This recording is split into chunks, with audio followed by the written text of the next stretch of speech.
Hello नमस्कार। Aditya study orbit में आप सभी का स्वागत है। और आज हम ट्रिग्नोमेट्री के तीसरा पार्ट स्टार्ट करेंगे। पिछली क्लास में हमने प्रूफ किया था साइन 45, कॉस 45, tan 45 और सभी के सभी ट्रिग्नोमेट्रिक रेशियो। अगर 45 डिग्री है तो ज्योमेट्रिकल मेथड से उसकी वैल्यू कितनी होगी। आज हम आगे बढ़ेंगे और इसमें हम प्रूफ करेंगे all trigonometric ratio with angle 30 degree and 60 degree by geometrical method। ठीक है। अच्छा, एक बात और कि ये वीडियो तब तक सभी आपको समझ में आएगा जब आप पीछे की वीडियो देखे हुए रहेंगे। ठीक है। तो इसको प्रूफ करने के लिए हमें प्रूफ करना है ट्रिग्नोमेट्रिक रेशियो एंगल आपका 30 डिग्री और 60 डिग्री पर हो तो सबसे पहले आप बनाएंगे एक इक्विलेटरल ट्रायंगल। इक्विलेटरल ट्रायंगल के बारे में आपको मालूम है? नहीं मालूम तो यहाँ पे मैं बताता हूँ। इक्विलेटरल ट्रायंगल वैसे ट्रायंगल होते हैं जिसके सभी साइड्स इक्वल होते हैं।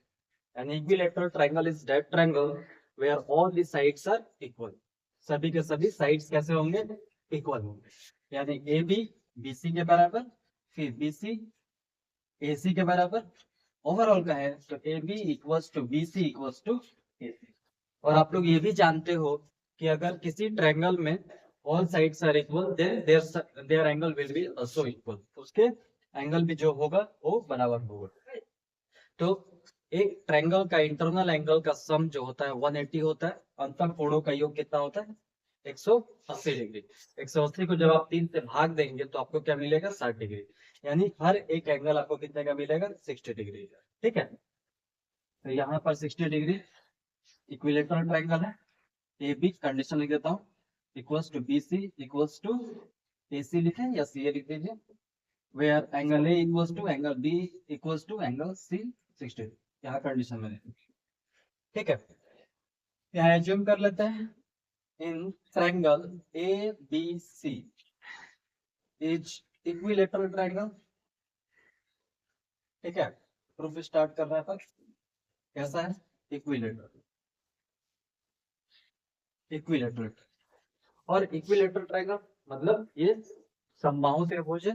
और यहाँ पर मैंने कंडीशन लिख दिया है तो इस कंडीशन को यहाँ पे रख देते हैं अपन। A B equals to B C equals to A C where angle A equals to angle B equals to angle D की वैल्यू कितनी हो जाएगी? 60। ठीक। आप इसमें क्या करेंगे? आप कंस्ट्रक्शन करेंगे, रचना करेंगे। ए से सामने वाले जो भुजा आपको दिख रही है, सामने वाले जो साइड दिख रही है उस पर आप परपेंडिकुलर ड्रॉ करेंगे। तो ए से सामने वाले पर जब आप परपेंडिकुलर ड्रॉ करेंगे तो ये क्या करेगा? ये बीसी को दो भागों में बांट देगा।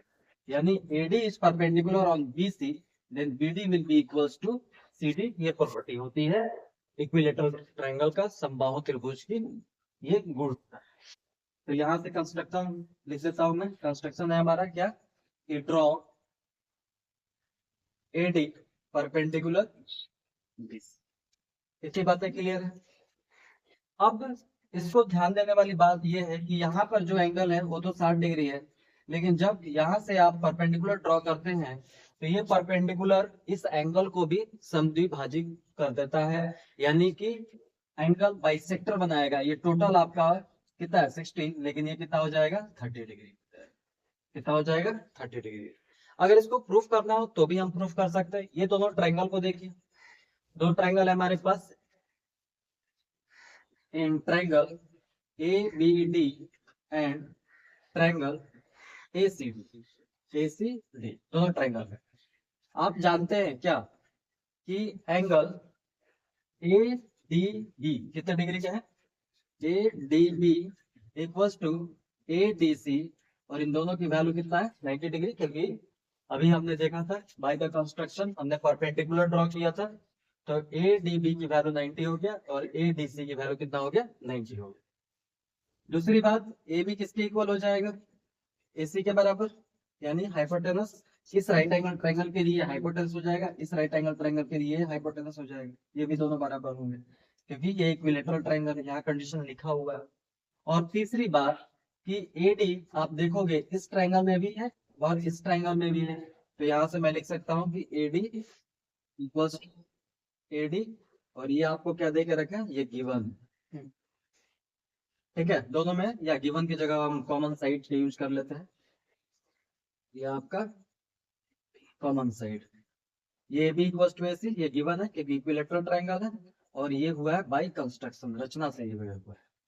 ठीक है, तो देखिए राइट एंगल, हाइपोटेनस और एक साइड, यानी RHS से दोनों ट्रायंगल आपके कैसे हो गए, दोनों के दोनों सर्वांगसम हो गए। और सर्वांगसम हो जाता है तो आप लोग जानते हो कि उसकी संगत भुजाएं और उसका संगत कोण कैसा होगा, इक्वल होगा। तो यहां से लिख देता हूं मैं, by RHS congruency triangle ABD congruent हो जाएगा किससे, ACD से, यानी सर्वांगसम हो गया। और सर्वांगसम, दो फिगर सर्वांगसम कॉन्ग्रुएंट तभी हो सकता है जब उसकी भुजा दूसरे त्रिभुज की भुजा के कोरस्पोंडिंग, संगत की बातें हो रही, कोरस्पोंडिंग साइड्स के बराबर हो, और कोरस्पोंडिंग एंगल्स उसके कैसे होते हैं, बराबर होते हैं। तो यहाँ से आप डायरेक्ट लिख सकते हैं क्या, लेकिन हमको तो एंगल चाहिए, तो ये वाली एंगल किसके बराबर, इस एंगल के बराबर। तो एंगल BAD इक्वल हो जाएगा CAD का, और आप जान रहे हो कि BAD और CAD इन दोनों का सम करेंगे तो ये जो एंगल आपको मिलेगा वो 60 डिग्री, क्योंकि ये इक्विलेटरल ट्रायंगल है और ये दो भागों में बट गया, ये इसके बराबर है। तो 60 डिवाइड बाई 2 कितना मिलेगा, 30 मिलेगा, ये प्रूफ। लेकिन ऐसे भी हम समझ सकते हैं, इक्विलेटरल ट्रायंगल की ये प्रॉपर्टी है, जब आप परपेंडिकुलर ड्रॉ करेंगे तो एंगल बाइसेक्टर भी होता है, और साथ ही साथ वो साइड्स को भी बाइसेक्ट कर देता है, साइड्स को भी क्या कर देगा, बाइसेक्ट। ठीक है, तो आपके पास BAD की वैल्यू कितना मिल जाएगा, BAD इक्वल्स टू 30 डिग्री। ठीक है, अब इसको सॉल्व कर लेते हैं। ठीक है, यहां से मैं मान लेता हूं लेट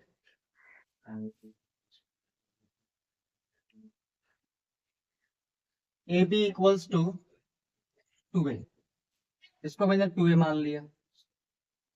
ठीक है, तो ये भी कितना हो जाएगा, 2A हो जाएगा, और 2A हो जाएगा, ये बाइसेक्टर है तो ये वाला हिस्सा A हो जाएगा, और यहाँ से यहाँ तक यानी CD की वैल्यू भी आपका कितना हो जाएगा, A हो जाएगा। ये देख लीजिए ये कितना हो जाएगा, all the sides are equal, इसलिए 2A आपने एज्यूम किया है, 2A ही होगा।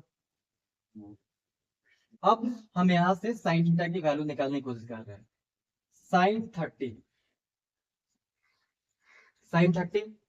इस राइट एंगल ट्रायंगल के लिए साइन 30 की वैल्यू कितना हो जाएगा, साइन थीटा इक्वल टू, आप जानते हैं परपेंडिकुलर अपॉन हाइपोटेनस हो। तो इस एंगल की बात कर रहे हैं अपन, सिर्फ इस एंगल की बात कर रहे हैं, तो इस एंगल के लिए परपेंडिकुलर क्या होगा, ये सामने वाला अपोजिट साइड, यानी यहाँ पर क्या है, इसका लेंथ A, तो आपने A लिख दिया। और हाइपोटेनस इस ट्रायंगल के लिए ABD इन ट्रायंगल ABD में जो हाइपोटेनस है आपका क्या है, AB है, तो AB कितना है, 2A, A से A कैंसिल, तो ये कितना हो जाएगा 1/2, यानी साइन 30 की वैल्यू कितना हो गया, 1/2। cos 30 देख लेते हैं, cos 30 इक्वल्स टू, आप जानते हो cos थीटा इक्वल्स टू क्या होता है, बेस अपॉन हाइपोटेनस। अब इस वाले ट्रायंगल में 30 डिग्री के लिए बेस क्या हो जाएगा, ये सबसे बड़ी साइड, लॉन्गेस्ट साइड आपका कर्ण है हाइपोटेनस, और इसके साथ जो अल्टरनेट साइड लगा हुआ है उसको अपन बेस बोलते हैं, तो ये AD। अब AD मुझे फाइंड करना पड़ेगा, तो AD फाइंड कर लेते हैं, यहाँ से PGT रूल लगा लेते हैं, बाई CGT क्या हो जाएगा, AB square equals to AD square plus of BD square. और AB की वैल्यू आपको मालूम है, AB की वैल्यू कितना है, 2A, यानी 2A का स्क्वायर इक्वल्स टू AD कितना है, AD देखिए, AD तो आपको फाइंड करना है, फाइंड कर लेंगे। और BD की वैल्यू कितना है, A, तो यहाँ पर A का स्क्वायर, यानी 2A का स्क्वायर कितना हो जाएगा, 4A स्क्वायर, ये स्क्वायर इधर आएगा तो माइनस का बनेगा AD स्क्वायर, और स्क्वायर से इधर आप भेजोगे तो स्क्वायर रूट, और AD स्क्वायर याद रखिएगा, स्क्वायर से स्क्वायर रूट आप ले जाते हैं तो आपके पास दो साइन होता है, एक प्लस का और एक माइनस का। लेकिन यहाँ पर माइनस का साइन को मैंने एलिमिनेट कर दिया, क्योंकि आप जानते हो कि जो साइड होती है वो कभी नेगेटिव नहीं होता, लेंथ हमेशा आपको पॉजिटिव मिलता है। तो यहाँ से आपको क्या मिलेगा, 4 में से 1 चला गया तो 3, यानी √3A square equals to AD। Overall आपको मिल गया, ये तो कॉमन आ जाएगा, तो ये √3A AD की वैल्यू मिल गया। ठीक है, यानी ये जो वैल्यू है वो कितना है, √3a। अब बेस, इसके लिए बेस बेस क्या हो जाएगा, AD, तो बेस कितना है, √3a, और हाइपोटेनस कितना है, 2a। इसे कैंसिल, तो ये बना √3/, ये कॉस के लिए हो गया। tan देख लीजिए, tan 30 की value perpendicular, tan theta equals to perpendicular upon base. इस एंगल के लिए परपेंडिकुलर क्या होगा, ये सामने वाला BD, तो BD क्या है, A, और बेस क्या है, √3 है, तो यहाँ से √3 है, ऐसे कैंसिल, तो आपको मिल गया 1/√3। उसी तरह आप साइन 30 डिग्री की निकाल लिए, तो cosec 30, इसी को क्या करना है, उल्टा कर देना है, तो 2/1 हो जाएगा, 2 हो जाएगा। हाइपोटेनस अपॉन परपेंडिकुलर रहता है, ये तो आप फाइंड कर लेंगे, 3 छोड़ दिया मैंने। अब 60 डिग्री के लिए आप इक्वेट कर लीजिए। अगर आपसे पूछा साइन 60 डिग्री की वैल्यू कितना होगा, तो साइन 60 की वैल्यू कितना होगा, आप जान रहे हो, sine theta equals to perpendicular upon hypotenuse. तो 60 इस एंगल की अब बातें चल रही है, ध्यान देंगे, इस एंगल की बातें चल रही है, तो ये परपेंडिकुलर सामने वाला, सामने कितना लिखा, √3a, तो √3a अपॉन, और बेस, इसका base sorry, sine theta equals to perpendicular upon hypotenuse. Hypotenuse तो क्लियर है, हाइपोटेनस तो 2a है आपके पास, तो ये कैंसिल हुआ, और ये बना √3/, ठीक। cos 60 देख लीजिए, cos 60 equals to cos theta equals to base upon hypotenuse. अब इस एंगल के लिए बेस क्या हो जाएगा, BD, और हाइपोटेनस कितना है, 2a, तो a/2a कैंसिल, तो 1/2 मिलेगा। अब देखते हैं tan 60 डिग्री की वैल्यू, तो हम जानते हैं tan theta equals to perpendicular upon base.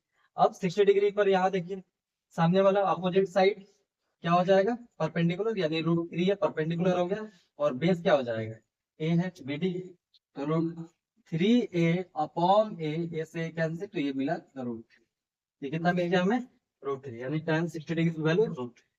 तो यहाँ पर हमने प्रूफ कर लिया, क्या क्या प्रूफ कर लिया, कि साइन 30 की वैल्यू, साइन 60 की value, cos 30, cos 60, tan 30, tan 60, और इसकी इसी का रेसिप्रोकल साइन का cosec, cos का sec, और tan का cot। ऐसे हम ज्योमेट्रिकल मेथड से 30 डिग्री और 60 डिग्री को साइन, cos, tan, यानी ऑल ट्रिग्नोमेट्रिक रेशियो के वैल्यू हमने प्रूफ कर दिया। ओके, चलिए कुछ क्वेश्चंस आगे हम देखते हैं।